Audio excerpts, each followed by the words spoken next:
ದಶಕಗಳ ಹಿಂದೆ ಎಸ್ಎಸ್ಎಲ್ಸಿ ಪರೀಕ್ಷೆಯಲ್ಲಿ ಶೂನ್ಯ ಫಲಿತಾಂಶ ಪಡೆಯುತ್ತಿದ್ದ ಊರಿನಲ್ಲಿ ಇದೀಗ 100% ಫಲಿತಾಂಶ ಬರುತ್ತಿರುವುದು ಹೆಮ್ಮೆಯ ವಿಷಯ. ಶೈಕ್ಷಣಿಕವಾಗಿ ಹಿಂದುಳಿದಿದ್ದ ನಾಪೋಕ್ಲು ಪಟ್ಟಣದಲ್ಲಿ ಇದೀಗ ವಿವಿಧ ಶೈಕ್ಷಣಿಕ ಸಂಸ್ಥೆಗಳು ಗುಣಮಟ್ಟದ ಶಿಕ್ಷಣವನ್ನು ನೀಡುತ್ತಿದ್ದು, ಗ್ರಾಮೀಣ ಪ್ರದೇಶ ಶೈಕ್ಷಣಿಕವಾಗಿ ಮುಂದುವರೆದಿದೆ ಎಂದು ಗೋಣಿಕೊಪ್ಪಲಿನ ಲಯನ್ಸ್ ವಿದ್ಯಾಸಂಸ್ಥೆಯ ಅಧ್ಯಕ್ಷ, ನಾಪೋಕ್ಲು ಬಳಿಯ ಬೇತು ಗ್ರಾಮದ ಎಕ್ಸೆಲ್ ಆಂಗ್ಲ ಮಾಧ್ಯಮ ಶಾಲೆಯಲ್ಲಿ ಆಯೋಜಿಸಲಾಗಿದ್ದ ವಾರ್ಷಿಕೋತ್ಸವ ಸಮಾರಂಭದಲ್ಲಿ ಮುಖ್ಯ ಅತಿಥಿಗಳಾಗಿ ಪಾಲ್ಗೊಂಡು ದೀಪ ಬೆಳಗಿಸುವ ಮೂಲಕ ಕಾರ್ಯಕ್ರಮವನ್ನು ಉದ್ಘಾಟಿಸಿ ಮಾತನಾಡಿದ ಅವರು, ಗ್ರಾಮೀಣ ಪ್ರದೇಶದಲ್ಲಿ ಹಿಂದೆ ವಿದ್ಯಾರ್ಥಿಗಳಿಗೆ ಅವಕಾಶ ಇರಲಿಲ್ಲ. ಈಗ ವಿಫಲ ಅವಕಾಶ ಲಭಿಸಿದೆ. ಅದರ ಸದ್ಬಳಕೆ ಮಾಡಿಕೊಂಡು ಶಿಕ್ಷಣದಲ್ಲಿ ಮುಂದುವರಿಯಬೇಕೆಂದು ತಿಳಿಸಿದರು. ನೇತಾಜಿ ಪ್ರೌಢಶಾಲೆ ಮುಖ್ಯ ಶಿಕ್ಷಕ ಸಿಎನ್ ಸುರೇಶ್ ರವರು ಮಾತನಾಡಿ, ಎಕ್ಸೆಲ್ ವಿದ್ಯಾಸಂಸ್ಥೆಯ ವಿದ್ಯಾರ್ಥಿಗಳು ಸಹಪಠ್ಯ ಚಟುವಟಿಕೆಗಳಲ್ಲಿ ತಮ್ಮನ್ನು ತೊಡಗಿಸಿಕೊಳ್ಳುವುದರಿಂದ ಉತ್ತಮ ಪ್ರಜೆಗಳಾಗಿ ಮೂಡಿಬರಲು ಸಾಧ್ಯವಾಗುತ್ತಿದೆ ಎಂದರು. ಶಾಲೆಯ ನಿರ್ದೇಶಕಿ ಭವ್ಯ ಶರತ್ ಶಾಲಾ ವಾರ್ಷಿಕ ವರದಿ ವಾಚಿಸಿದರು. ಶಾಲೆಯ ಅಧ್ಯಕ್ಷ ಕುಟ್ಟಂಜೆಟ್ಟಿರ ಎಂ ಮಾದಪ್ಪ ಕಾರ್ಯಕ್ರಮದ ಅಧ್ಯಕ್ಷತೆ ವಹಿಸಿದ್ದರು. ವೇದಿಕೆಯಲ್ಲಿ ಶಾಲೆಯ ನಿರ್ದೇಶಕರಾದ ಶರತ್, ವಿದ್ಯಾ ಸುರೇಶ್, ಮುಖ್ಯ ಶಿಕ್ಷಕ ತಮ್ಮಯ್ಯ ಉಪಸ್ಥಿತರಿದ್ದರು. ಕಾರ್ಯಕ್ರಮದಲ್ಲಿ ಶೈಕ್ಷಣಿಕವಾಗಿ ಪ್ರಗತಿ ಸಾಧಿಸಿದ ವಿದ್ಯಾರ್ಥಿಗಳಿಗೆ ಹಾಗೂ ವಾರ್ಷಿಕೋತ್ಸವದ ಅಂಗವಾಗಿ ಆಯೋಜಿಸಲಾದ ವಿವಿಧ ಸ್ಪರ್ಧೆಗಳಲ್ಲಿ ಪಾಲ್ಗೊಂಡು ವಿಜೇತರಾದವರಿಗೆ ಅತಿಥಿಗಳು ಬಹುಮಾನಗಳನ್ನು ವಿತರಿಸಿದರು. ಬಳಿಕ ವಿದ್ಯಾರ್ಥಿಗಳಿಂದ 4 ಗಂಟೆಗಳ ಕಾಲ ನಡೆದ ವೈವಿಧ್ಯಮಯ ಸಾಂಸ್ಕೃತಿಕ ಕಾರ್ಯಕ್ರಮ ನೋಡುಗರನ್ನು ರಂಜಿಸಿತು. ವಾರ್ಷಿಕೋತ್ಸವ ಕಾರ್ಯಕ್ರಮದಲ್ಲಿ ಶಾಲೆಯ ಶಿಕ್ಷಕ ವೃಂದ, ಸಿಬ್ಬಂದಿಗಳು, ಪೋಷಕರು ಹಾಗೂ ವಿದ್ಯಾರ್ಥಿಗಳು ಪಾಲ್ಗೊಂಡಿದ್ದರು. Installed fire safety equipment in accordance to the state government policy. Regular staff meetings were conducted to evaluate our quality and plan with more innovative methods of teaching and learning programs. To cultivate democratic values, student selection was conducted, which serves as the first step for young individuals to understand how democracy functions. It has been an extraordinary year of growth and engagement.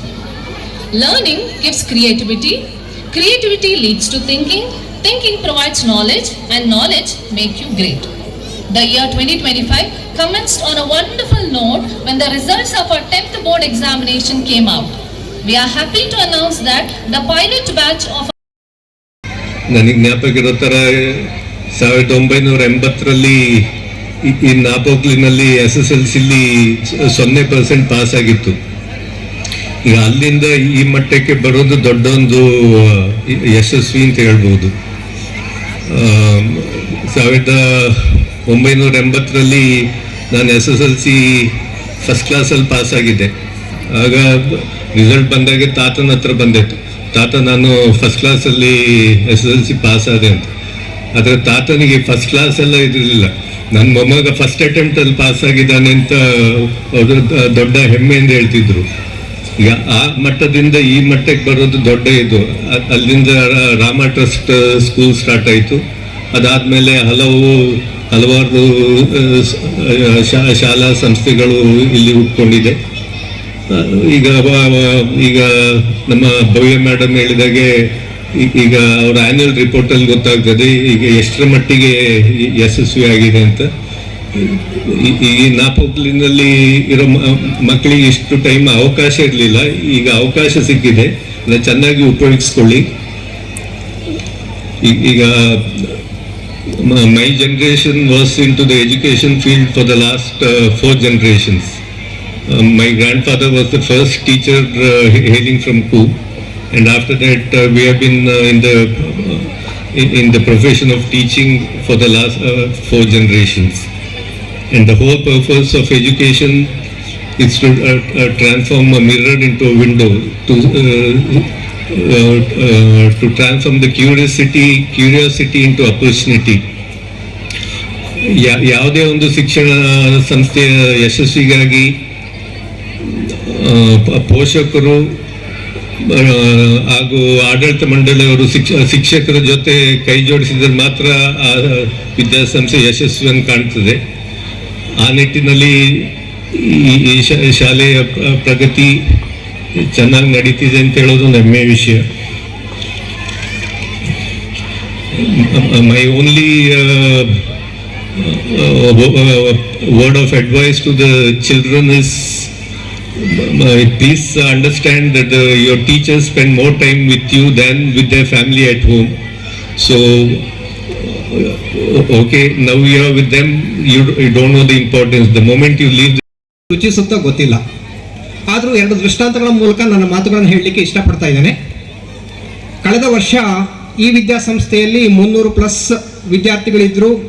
8 ವಿದ್ಯಾರ್ಥಿಗಳು SSLCಯಲ್ಲಿ ಪ್ರಥಮ ಸ್ಥಾನ ಪಡೆದು ಮೊದಲ ಅಟೆಂಪ್ಟ್ನಲ್ಲೇ ಉತ್ತಮ ಫಲಿತಾಂಶವನ್ನು ಶಾಲೆಗೆ ತಂದುಕೊಟ್ಟಿದ್ದಾರೆ. ಇದು ಈ ಶಾಲೆಯ ಹೆಮ್ಮೆ ಅಂತ ಹೇಳಲಿಕ್ಕೆ ತುಂಬ ಇಷ್ಟಪಡ್ತಾ ಇದ್ದೇನೆ. ಹಾಗೆಯೇ ಅದು ಒಟ್ಟು ವಿದ್ಯಾರ್ಥಿಗಳ ಒಂದು 3% ಮಾತ್ರ. ಈ ವರ್ಷದ ಔಟ್ ಗೋಯಿಂಗ್ ಸ್ಟೂಡೆಂಟ್ಸ್ ಬಹುಶಃ 15 ವಿದ್ಯಾರ್ಥಿಗಳಿರಬೇಕು 10ನೇ ಕ್ಲಾಸ್ನಲ್ಲಿ. 355 ಒಟ್ಟು ವಿದ್ಯಾರ್ಥಿಗಳಿದ್ದಾರೆ. ಇದು ಒಂದು 5%, 5% ವಿದ್ಯಾರ್ಥಿಗಳು. ಮತ್ತೆ ನಮಗೆ ಭರವಸೆ ಇದೆ, ಎಲ್ಲ ವಿದ್ಯಾರ್ಥಿಗಳು ಕೂಡ 100% ರಿಸಲ್ಟ್ ತಂದುಕೊಡ್ತಾರೆ. ಈ ವಿದ್ಯಾಸಂಸ್ಥೆಯನ್ನು ಮತ್ತಷ್ಟು ಉನ್ನತ ಮಟ್ಟಕ್ಕೆ ಕೊಂಡೊಯ್ತಾರೆ ಅಂತ ಹೇಳುವಂತಹ ವಿಶ್ವಾಸ ನಮ್ಮೆಲ್ಲರದ್ದು ಕೂಡ. ಹಾಗಾಗಿ ಆ ಎಲ್ಲ ವಿದ್ಯಾರ್ಥಿಗಳಿಗೆ ನಾನು ಮತ್ತೊಮ್ಮೆ ಶುಭವನ್ನು ಹಾರೈಸ್ತೇನೆ. ಖಂಡಿತವಾಗಿ ನೀವು ಈ ಬಾರಿಯೂ ಕೂಡ 100% ರಿಸಲ್ಟ್ ತಂದುಕೊಟ್ಟು ಈ ವಿದ್ಯಾಸಂಸ್ಥೆಯ ಹೆಸರನ್ನು ಉತ್ತುಂಗಕ್ಕೆ ತರಬೇಕು ಅಂತ ಹೇಳಿ ಮತ್ತೊಮ್ಮೆ ವಿನಂತಿಸ್ಕೊಳ್ತಾ ಇದ್ದೇನೆ. 2 ದೃಷ್ಟಾಂತಗಳನ್ನ ಹೇಳಬೇಕು ಅಂತ ನಾನು ಸಿದ್ಧನಾಗಿ ಬಂದಿದ್ದೇನೆ. ಒಂದು ಏನಪ್ಪ ಅಂತ ಹೇಳಿದರೆ, ಒಂದು ಸಣ್ಣ ಕತೆ. ಒಂದು ತೆಪ್ಪದಲ್ಲಿ ಇಬ್ಬರು ಹೋಗ್ತಾ ಇರ್ತಾರೆ, ನೀರಿನಲ್ಲಿ ಚಲಿಸ್ತಾ ಇರ್ತಾರೆ. ಒಬ್ಬ ಬುದ್ಧಿವಂತ, ಇನ್ನೊಬ್ಬ ಪಾಮರ, ಅಂದರೆ ವಿದ್ಯೆ ಗೊತ್ತಿಲ್ಲದವನು. ಅವ್ರ ಮಧ್ಯೆ ಸಂಭಾಷಣೆ ನಡೀತಾ ಹೋಗುತ್ತೆ. ಸಂಭಾಷಣೆ ಏನಪ್ಪ ಅಂತ ಹೇಳಿದರೆ, ಬುದ್ಧಿವಂತನಾದವನು ಕೇಳ್ತಾನೆ, ನಿನಗೆ ಕನ್ನಡ ಬರುತ್ತಾ ಅಂತ. ಉತ್ತರ ಕೊಡೋದಿಲ್ಲ ಇನ್ನೊಬ್ಬ, ಸುಮ್ಮನೆ ಇರ್ತಾನೆ. ನೆಕ್ಸ್ಟು ಇಂಗ್ಲೀಷ್ ಬರುತ್ತಾ ಅಂತ ಕೇಳ್ತಾನೆ, ಅದಕ್ಕೂ ಕೂಡ ಉತ್ತರ ಇಲ್ಲ. ಹಿಂದಿ ಬರುತ್ತಾ ಅಂತ ಕೇಳ್ತಾನೆ, ಅದಕ್ಕೂ ಕೂಡ ಉತ್ತರ ಇಲ್ಲ. ಹೀಗೆ ಬೇರೆ ಬೇರೆ ಭಾಷೆಗಳ ಬಗ್ಗೆ ಕೇಳ್ತಾನೆ, ಸಂಸ್ಕೃತ ಬರುತ್ತಾ, ಅದು ಬರುತ್ತಾ, ಇದು ಬರುತ್ತಾ ಅಂತ. ಯಾವುದಕ್ಕೂ ಕೂಡ ಅವನ ಹತ್ರ ಉತ್ತರ ಇಲ್ಲ. ಪಾಪ ಮಾತಾಡ್ಲಿಕ್ಕೆ ಹಿಂದೇಟ್ ಹಾಕ್ತಾನೆ, ಮಾತಾಡ್ಲಿಕ್ಕೆ ಬರೋದಿಲ್ಲ. ತೆಪ್ಪ ಮುಂದೆ ಹೋಗ್ತಾ ಇದ್ದಾಗೇನೆ ಬಲವಾದ ಗಾಳಿ ಬೀಸುತ್ತೆ. ಗಾಳಿ ಬೀಸಿದಂಥ ಸಂದರ್ಭದಲ್ಲಿ ತೆಪ್ಪ ಅಲ್ಲೋಲ ಕಲ್ಲ ಆಗುತ್ತೆ. ಇನ್ನೇನು ತೆಪ್ಪ ಮುಗಿಸುತ್ತೆ ಅಂತ ಹೇಳುವ ಸಂದರ್ಭದಲ್ಲಿ ಈ ಬಡವ ಮಾತು ಬಾರದವನು ಮಾತಾಡೋಕ್ಕೆ ಪ್ರಾರಂಭ ಮಾಡ್ತಾನೆ. ನನಗೆ ಯಾವ ಭಾಷೆನೂ ಬರಲ್ಲ, ಆದರೆ ನನಗೆ ಈಜು ಬರುತ್ತೆ ಅಂತ ಹೇಳ್ತಾನೆ. ಸ್ವಲ್ಪ ಹೊತ್ತಿನಲ್ಲಿ ಗಾಳಿ ಜಾಸ್ತಿ ಆಗಿ ತೆಪ್ಪ ಮುಗಿಸುತ್ತೆ. ಪಾಪ ಎಲ್ಲ ಕಲಿತ ಅವನಿಗೆ ಏನು ಹೇಳಬೇಕು ಅಂತ ಗೊತ್ತಾಗ್ತಾ ಇಲ್ಲ, ನೀರಿಗೆ ಬಿದ್ದುಬಿಡ್ತಾನೆ. ಇವನು ನನಗೆ ಈಜು ಬರುತ್ತೆ ಅಂತ ಹೇಳಿ ನೀರಿಗೆ ಇಳಿದ್ಬಿಟ್ಟು ಈಜ್ಕೊಂಡು ಹೋಗಿ ಸಮುದ್ರದ ದಡವನ್ನು ಸೇರ್ತಾನೆ. ಈ ನೀತಿಕತೆ ಏನು ಅಂತ ಹೇಳಿದ್ರೆ, ವಿದ್ಯೆ ಕಲಿತ ಮಾತ್ರಕ್ಕೆ ನಾವು ಸಮಾಜದಲ್ಲಿ ಚೆನ್ನಾಗಿ ಬದುಕ್ತೀವಿ ಅಂತಲ್ಲ, ಆದರೆ ವಿದ್ಯೆ ನಮ್ಮ ಜೀವನಕ್ಕೆ ಬಹಳ ಪೂರಕವಾದಂಥದ್ದು. ಹಾಗೆಯೇ ಈ ವಿದ್ಯಾಸಂಸ್ಥೆಯಲ್ಲಿ ಶಿಕ್ಷಣದ ಜೊತೆಯಲ್ಲಿ ವಿದ್ಯಾರ್ಥಿಗಳಿಗೆ ಸಹಪಠ್ಯ ಚಟುವಟಿಕೆಗಳನ್ನು, ಅಂದರೆ ಕೋ-ಕರಿಕ್ಯುಲರ್ ಆಕ್ಟಿವಿಟೀಸನ್ನು ತುಂಬ ಕೊಡ್ತಾ ಇರುವಂಥದ್ದು ತುಂಬ ಸಂತೋಷದ ವಿಷಯ. ಹಾಗಾಗಿನೇ ಇದು ಪ್ರಗತಿಗೆ ಕಾರಣ ಆಗುತ್ತೆ ಅಂತ ಹೇಳೋದನ್ನು ನಾನು ಬಲವಾಗಿ ನಂಬಿದ್ದೇನೆ. ಅದನ್ನು ವಿದ್ಯಾರ್ಥಿಗಳು ಸಾಧಿಸಿ ತೋರಿಸ್ತಾ ಇದ್ದಾರೆ. 2ನೇ ದೃಷ್ಟಾಂತ ಏನಪ್ಪ ಅಂತ ಹೇಳಿದರೆ, ಮೊನ್ನೆ ದಿನ ಇಲ್ಲಿ 10ನೇ ತರಗತಿ ವಿದ್ಯಾರ್ಥಿಗಳಿಗೆ ಒಂದು ಕಾರ್ಯಕ್ರಮ ನಡೆಯಿತು.